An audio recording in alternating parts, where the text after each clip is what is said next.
দেশে গত ৪ বছর ধরে ডেঙ্গু ভাইরাসের সবচেয়ে বেশি প্রচলিত ধরন সেরোটাইপ ছিল ডেনভ 2। তবে চলতি বছর সেই চিত্র বদলে গেছে। এখন আধিপত্য দেখা যাচ্ছে ডেনভ 3 সেরোটাইপের।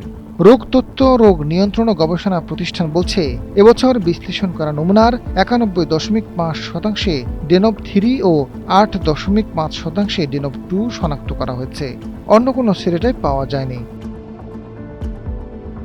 জনস্বাস্থ্য বিশ্লেষকরা বলছেন, ডেঙ্গুর সেরোটাইপে এমন পরিবর্তন বড় ধরনের প্রাদুর্ভাবের ঝুঁকি বাড়াতে পারে। কারণ আগে ডেনভ 2 এ আক্রান্ত হয়ে যাদের শরীরে প্রতিরোধ ক্ষমতা তৈরি হয়েছিল, তারা এখন ডেনভ 3 এ নতুন করে আক্রান্ত হতে পারেন। দ্বিতীয়বার ডেঙ্গু হলে রোগের জটিলতা ও মৃত্যু ঝুঁকি বেড়ে যায়।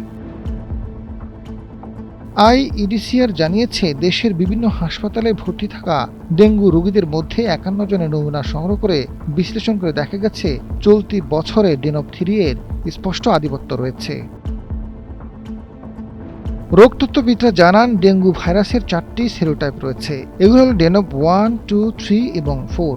একজন ব্যক্তি একটি সেরোটাইপে আক্রান্ত হলে সেটির বিরুদ্ধে প্রতিরোধ ক্ষমতা তৈরি হয়, কিন্তু অন্য সেরোটাইপে আবার আক্রান্ত হলে ঝুঁকি থেকে যায়। দ্বিতীয়বার সংক্রমণে গুরুতর ডেঙ্গুর আশঙ্কা বেশি থাকে।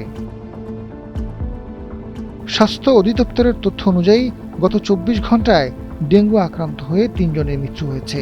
আক্রান্ত হয়ে সারা দেশে হাসপাতালে ভর্তি হয়েছেন ৩৭২ জন। আইইডিসিআর এর পরিচালক ডাক্তার কাজী আহমেদ জাকি জানান, ডেনভ 3 সেরোটাইপের কারণে রোগীদের মধ্যে দ্রুত ডেঙ্গু শক সিন্ড্রোমের জটিলতা দেখা দেওয়ার প্রবণতা বাড়ছে। এতে রোগীর অবস্থা দ্রুত খারাপ হতে পারে। ডেঙ্গু নিয়ন্ত্রণের সবচেয়ে কার্যকর উপায় হল এডিস মশার প্রজনন ধ্বংস করা। জ্বর হলে অবহেলা না করে দ্রুত পরীক্ষা ও চিকিৎসা নিতে হবে। আজাদ ফারুক, সময়ের আলো।